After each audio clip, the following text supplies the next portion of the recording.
संसद के शीतकालीन सत्र में केंद्रीय गृह मंत्री अमित शाह ने विपक्षी सांसदों को खूब सुनाया है। लोकसभा में तृणमूल कांग्रेस के सांसदों ने श्यामा प्रसाद मुखर्जी का जिक्र किया और उनके एक देश एक संविधान एक झंडा के नारे को राजनीतिक बताते हुए आलोचना की। इस पर गुस्साए अमित शाह ने तुरंत आपत्ति जताते हुए उन्हें करारा जवाब दिया। मंगलवार को दो विधेयक जम्मू कश्मीर आरक्षण संशोधन विधेयक 2023 और जम्मू कश्मीर पुनर्गठन संशोधन विधेयक 2023 पेश किए गए। चर्चा के दौरान सत्ता पक्ष और विपक्ष के सदस्यों के बीच कुछ देर तक नोकझोंक होती रही। तृणमूल कांग्रेस सांसद सौगत राय द्वारा श्यामा प्रसाद मुखर्जी का नाम लेने पर अमित शाह ने इस पर आपत्ति जताई। उन्होंने कहा, एक देश में दो प्रधानमंत्री, दो संविधान और दो झंडे कैसे हो सकते हैं? जिन्होंने ऐसा किया वे गलत थे। प्रधानमंत्री मोदी ने इसमें सुधार न की। हम 1950 से इस देश में एक प्रधान एक निशान एक विधान का नारा लगाते रहे हैं और हमने इसे करके दिखाया है। इस दौरान सौगत राय ने कहा कि गृह मंत्री अमित शाह ने अनुच्छेद 370 को हटा दिया और जम्मू कश्मीर राज्य के दो केंद्र शासित प्रदेश बना दिए। इससे पहले केंद्र शासित प्रदेशों को राज्यों में बदल दिया गया था, लेकिन अमित शाह ने इसका उल्टा किया। इससे क्या हासिल हुआ? भाजपा ने एक प्रधान एक निशान एक विधान के अपने वादे को पूरा करने के लिए ही धारा 370 को हटाया। श्यामा प्रसाद मुखर्जी के समय यही नारा था, यह जम्मू कश्मीर के लोगों की भलाई के लिए नहीं है। ऐसा चर्चा के दौरान सौगत राय ने मुद्दा उठाया कि यह सिर्फ एक राजनीतिक बयान है और यह एक नारा है। इस पर अमित शाह ने आपत्ति जताई और उन्हें जवाब दिया। कांग्रेस के नेता और सांसद राहुल गांधी की मुश्किलें एक बार फिर बढ़ने के आसार है। 5 साल पहले केंद्रीय गृह मंत्री अमित शाह के बारे में की गई आपत्तिजनक टिप्पणी के मामले में अब सुल्तानपुर की एक अदालत में राहुल गांधी को नोटिस जारी कर 16 दिसंबर को पेश होने का आदेश दिया है। अमित शाह के बारे में कथित तौर पर आपत्तिजनक टिप्पणी करने के आरोप में 2018 में राहुल गांधी के खिलाफ मानहानि का मामला दायर किया गया था। इस संबंध में सुल्तानपुर के तत्कालीन जिला उपाध्यक्ष विजय मिश्रा ने याचिका दायर की थी।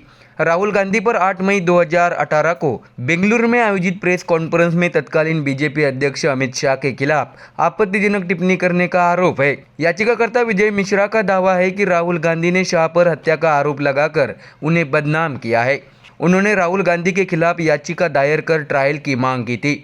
मामले की कोर्ट में सुनवाई हो चुकी है और अब राहुल गांधी को अगली सुनवाई यानी 16 दिसंबर में शामिल होने के लिए समन भेजा गया है। इससे राहुल गांधी की मुश्किलें बढ़ने की संभावना है। इस बीच कुछ महीने पहले ही राहुल गांधी ने मोदी सरनेम पर अपनी टिप्पणी को लेकर मुसीबत में फंस गए थे। गुजरात की सेशन कोर्ट ने उन्हें 2 साल की सज़ा सुनाई थी। हालांकि सुप्रीम कोर्ट ने राहुल गांधी को राहत दे दी थी। इसके बाद संभावना है कि राहुल गांधी को 5 साल पहले अमित शाह को लेकर दिए गए बयान का अब सामना करना पड़ेगा। अब देखना होगा कि कांग्रेस सांसद राहुल गांधी लोकसभा चुनाव से पहले फिर एक बार मुश्किलों में फंसते हैं या फिर उन्हें कोई राहत मिलती है।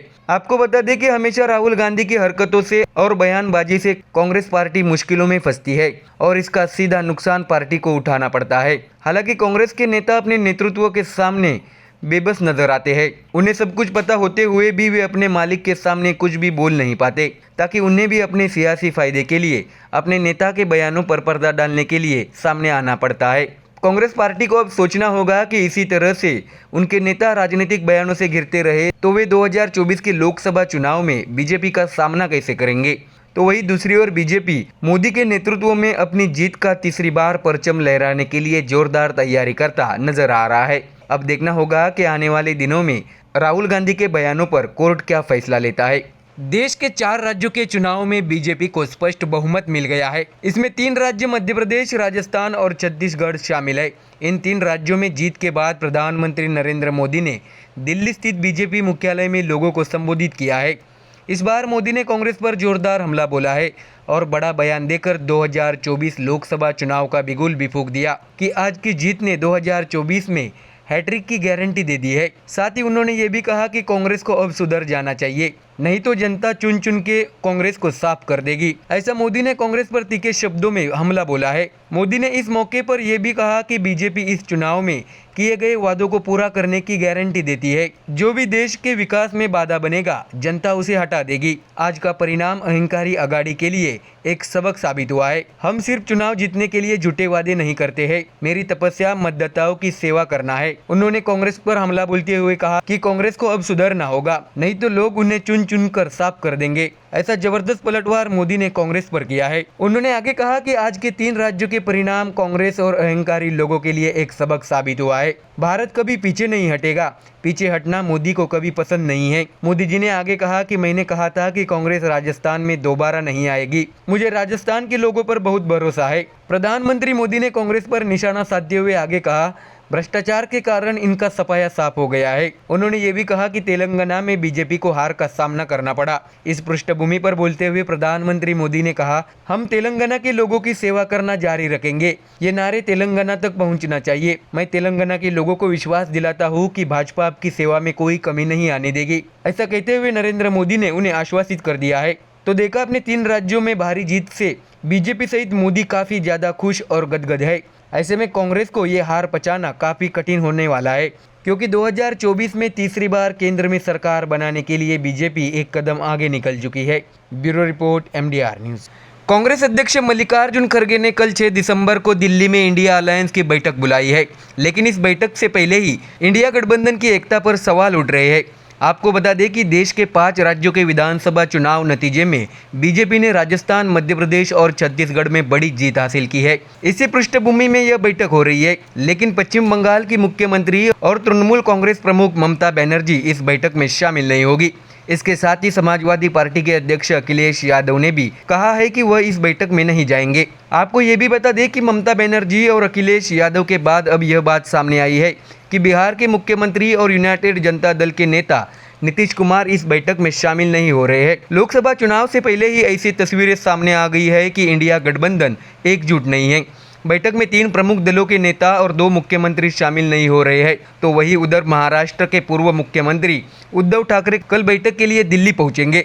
राजस्थान, मध्य प्रदेश और छत्तीसगढ़ विधानसभा चुनाव में इंडिया गठबंधन की मुख्य घटक पार्टी कांग्रेस को करारी हार का सामना करना पड़ा है। इस चुनाव से पहले कांग्रेस अध्यक्ष मल्लिकार्जुन खड़गे ने इंडिया गठबंधन की एक बैठक बुलाई थी, लेकिन अब यह बात सामने आई है कि बिहार के मुख्यमंत्री नीतीश कुमार इस बैठक में शामिल नहीं होंगे, लेकिन संयुक्त जनता दल से ललन सिंह और संजय झा बैठक में शामिल होंगे। बैठक में प्रमुख नेता ममता बनर्जी और नीतीश कुमार के शामिल नहीं होने से बैठक को लेकर तरह तरह के सवाल उठ रहे हैं। शिवसेना सांसद संजय राउत ने कहा है कि उद्धव ठाकरे कल महाराष्ट्र से बैठक के लिए दिल्ली पहुंचेंगे। अब इस बात पर सभी का ध्यान होगा कि एनसीपी अध्यक्ष शरद पवार क्या इस बैठक में जाएंगे। आपको बता दें कि टीएमसी की ओर से कहा गया है कि हमें बैठक के बारे में कोई जानकारी नहीं दी गई है, कोई फ़ोन नहीं आया है। हमारा उत्तर बंगाल में 6-7 दिनों का दौरा है, विभिन्न कार्यक्रमों का आयोजन किया गया है। मुख्यमंत्री ममता बनर्जी ने साफ कर दिया है कि हमें बुलाया भी जाएगा तो बैठक में जाना संभव नहीं है। विधानसभा चुनाव में हार के बाद विपक्षी पार्टियों ने कांग्रेस पर निशाना साधा है।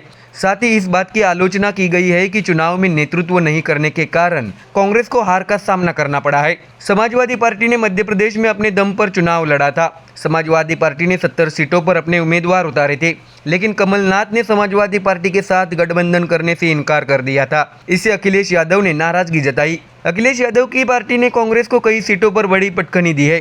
3 राज्यों में कांग्रेस की हार के बाद यूनाइटेड जनता दल ने नीतीश कुमार को इंडिया गठबंधन का चेहरा बनाने की मांग की है। संयुक्त जनता दल के नेता निखिल मंडल ने आलोचना की है कि चूंकि कांग्रेस चुनाव में व्यस्त है, इसलिए उसके पास इंडिया गठबंधन पर ध्यान देने का समय नहीं है। तो देखा अपने विधानसभा चुनाव में बड़ी हार के बाद इंडिया गठबंधन में फूट होती नजर आ रही है। ऐसे में ये 2024 के लोकसभा चुनाव के लिए विपक्ष के लिए झटका साबित हो सकता है। Bureau report, MDR news.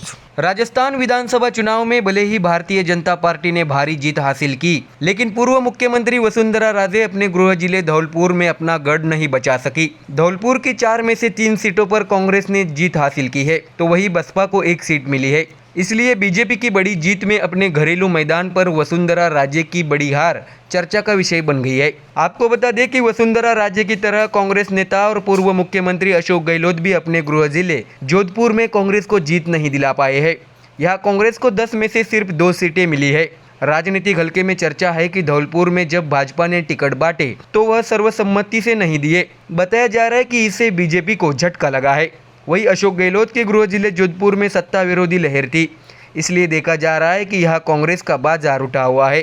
Dholpur, Rajakhera और बसेरे में कांग्रेस ने शानदार जीत हासिल की है। बाड़ी विधानसभा क्षेत्र में पिछले 3 चुनावों से दबदबा रखने वाले गिरिराज सिंह मलिंगा को बहुजन समाज पार्टी के प्रत्याशी जसवंत सिंह गुर्जर से करारी हार का सामना करना पड़ा है।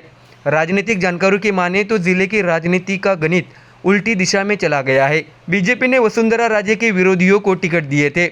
इस संबंध में राजनीतिक विश्लेषक बीजेपी की हार के लिए गुटबाजी को जिम्मेदार ठहरा रहे हैं। राजखेड़ा विधानसभा क्षेत्र में वसुंधरा राजे के समर्थक टिकट की दावेदारी कर रहे थे। पूर्व जिला प्रमुख डॉक्टर धर्मपाल सिंह जादौन, नागेंद्र सिंह चौहान और बाचाराम बघेल को वसुंधरा राजे गुट का नेता माना जाता है। तीनों नेता टिकट की दावेदारी कर रहे थे। डॉक्टर धर्मपाल सिंह जादौन ने बीजेपी से बगावत कर बहुजन समाज पार्टी से अपनी उम्मीदवारी दाखिल की थी, लेकिन हाईकमान के दबाव के चलते उन्होंने ऐन वक्त पर अपनी उम्मीदवारी वापस ले ली। हाईकमान ने निर्जा अशोक शर्मा को भाजपा प्रत्याशी घोषित किया था। तो देखा आपने, राजस्थान में भारी जीत के बावजूद भी बीजेपी की कद्दावर नेता और पूर्व मुख्यमंत्री वसुंधरा राजे को गुटबाजी के चलते अपने गढ़ में भारी जीत हासिल करने में विफल रही।